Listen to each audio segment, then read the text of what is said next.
Hey guys, number one Marmaduke fan here. My boy Twitless from the Matriarchy has invited me to write an essay and give a lecture on a topic related to comics. And what I'd really like to do is I want to talk about my time as an art tutor and what I learned as an art tutor, because I feel like it was a pretty unique experience and I have a lot of neat observations from that time. So of course, what I got to do is I got to go through all the old notebooks where I worked with kids of various ages. I worked at basically like the central library system. I was a guest artist for a summer, and then the library liked it so much that they invited me to visit libraries all over the state doing the same workshop, right? So this is one of my absolute favorite stories that a kid ever created while working with me. And there are a few problems, though. I don't think I have part one. I suspect that if the kid drew part one in her notebook, I always let the kids take their notebook home so they can draw and write at home, right? I don't want to take their art away. And what may have happened is if I had my notebook, she probably wrote some of the story with me in my notebook. Now, if I'm wrong and I do have part one somewhere, I will put this all together in one nice video. But since I think I may only have this part two, what I'm going to do is I'm going to have to give you the previously on to catch you up with our hero and then just walk you through it. This is by Gracie, age 6. She wrote her last name, but I'm just going to redact that for privacy reasons. Here's an example of Gracie's art. Later, I tried to draw this character, and I couldn't quite figure out what the character looked like, so my drawing is not as good as Gracie's. So, previously on, I don't know where part one is. Our hero is the cat Pom Pom. I don't know if Gracie created Pom Pom or I created Pom Pom or we both did, but Pom Pom is basically a very foolish hero, very forgetful. Pom Pom has a freeze ray that Pom Pom invented. But because he's kind of an idiot, his freeze ray is broken. So instead of freezing everything, Pom Pom's freeze ray melts everything. Pom Pom has to go to the bathroom, and Pom Pom is trapped in an elevator. So I think that would give you, and apparently the bad guy that we saw earlier is the one behind, Mr. Poop or something, is the one behind all of Pom Pom's troubles. So content warning, I guess, Gracie loves bathroom humor, and Gracie was 6 years old, so this was very high energy. So this is actually sort of me trying to write and draw as fast as I can to keep up with Gracie as Gracie basically boom, boom, boom, boom, boom, tells me every bad thing that's happening to Pom Pom the cat. It was very performative. So, and my rule is when the kid, usually if the kid's shy, I try to help them start writing a story or start drawing something. But if the kid really gets excited about telling the story, I sort of take a back seat and let them go. And I only ask some open-ended questions. So there are a couple pages where I can see, oh yeah, this is where I was falling behind and asked a question. So I asked her a question to kind of slow her down and let me catch up. So I'm just going to try to walk you through the story as Gracie told it to me. So Pom Pom's trapped in the elevator. Says Pom Pom, "Work, you mother poop machine. Oh, poop, it's broken."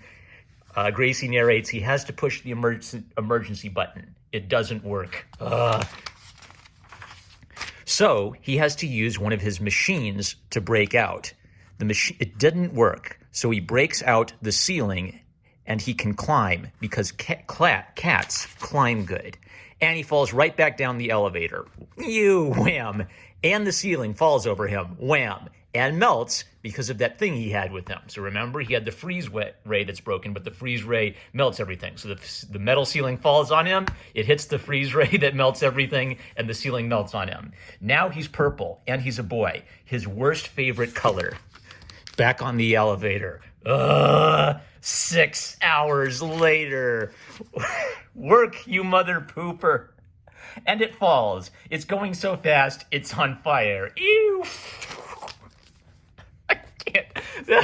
Okay, so this is something Gracie changed her mind on. First she said his freezer sets it on fire because it's broken. And she said, no, cross that out. So I crossed it out. No, he froze it and it broke. So what I probably did is I asked, why is the elevator falling? And her explanation is the reason the elevator is falling is when he froze the elevator, it broke. So now it's snapping and he's falling.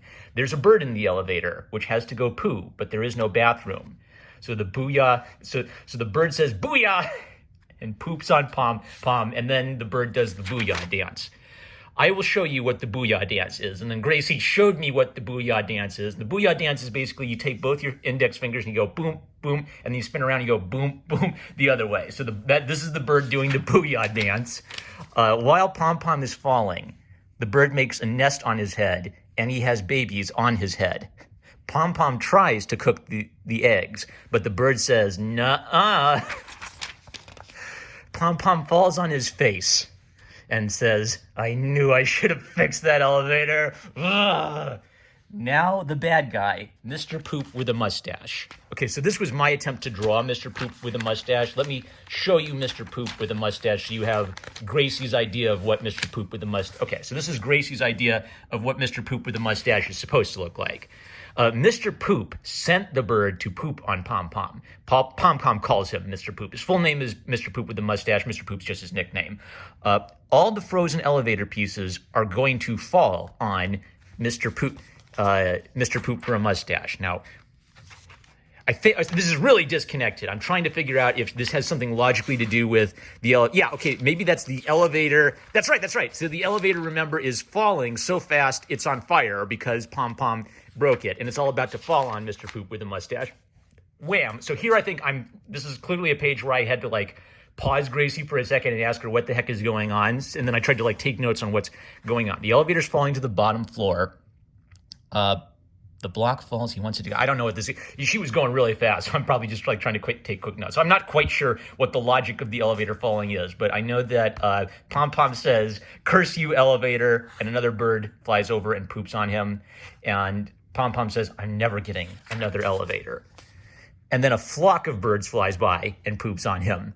Pom Pom says, hey, wait, since the freeze ray is broken, I can burn through this, but it's broken to pieces. So what I like about this is Gracie realized his freeze ray is broken and burns through things. But then Pom Pom realizes if his freeze ray is broken and burns through everything, that means he can use it as a heat ray to melt his way out of the broken elevator. I think that the freeze ray he was going to use to get out, so the freeze ray that's actually a melting ray, broke when the elevator crash landed. And Pom Pom says it worked yesterday. He has to use his hotness ray, which freezes stuff, to get out of the elevator. But, says Pom Pom, I have to go to the bathroom. This is Gracie's drawing, so this is the tunnel.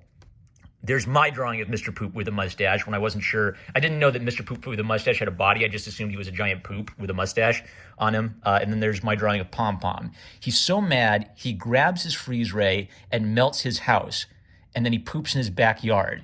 But because he has to go poop, remember? I think that's Pom Pom. So Pom Pom's so dumb and loses his temper. So Pom Pom tries to freeze his house and then melts his house. And then he has to go poop in the backyard because he wasn't able to get to a bathroom in time. Pom Pom says, oh man, I should have built a porta potty. His hands, Gracie says his hands are covering his boo-boo. Okay, so at the table we were working at, there were a bunch of arts and crafts. So there was this little paper toy thing, and Gracie picked it up and says, this looks like a bird with a face. And then she used the little paper airplane thing to illustrate the birds flying over Pom Pom and pooping on him. So it flies out at him, and he goes back to get new pants, and they fall down. Okay, so Pom Pom wasn't able to go to the bathroom in time, so he has to go get new pants. The second he puts on the new pants, the pants fall down, and everybody laughs at him. Pom Pom cannot catch a break. It's one thing after the other for Pom Pom. He has his scope and is looking for the bad guy. Okay, so here is Gracie's drawing of all of the birds flying over Pom Pom's head, pooping on him, and Pom Pom saying, oh man. So I asked her, tell me what Pom Pom is thinking about in this picture, because she was kind of she drew this, she took a break from narrating to draw this and that scene. And so she thought about it, and Gracie says, here's what he's thinking. He's thinking another thought is he really wants to catch this bad guy. He's making this bad day. So he walks over and whacks his face with a pen. That's it. We don't have to work. We don't have to go through any traps to catch the bad guy. The bad guy is just over there. The second that Pom Pom realizes, I should really do something about Mr. Poop for a mustache, he just walks over to him, whacks his face with a frying pan, and the villain, Mr. Poop with a mustache, is defeat him. Pom Pom brings him into the police, and then she wrote this, and I asked, what is this? To the something room? And she said, to the thinking room. So you can see that Gracie is still basically just learning how to write and spell single words, not full sentences yet. So Pom Pom takes him to the police and puts him in the thinking room. And then as the victor, having conquered evil, Pom Pom does the booyah dance. It's just like, boo you, and does this dance. And while Pom Pom is continuing to dance, Mr. Poop with the mustache says, are you going to test me or what? The bad guy cat is thinking, you really need to think more, Poop. All right, so it's sort of like, yes, Pom Pom the cat has heroically brought in our villain, but the villain has sort of put two and two together that Pom Pom is not the brightest hero in the world. You need to think more. The end. I really hope I can find part one so I can connect this epic saga together.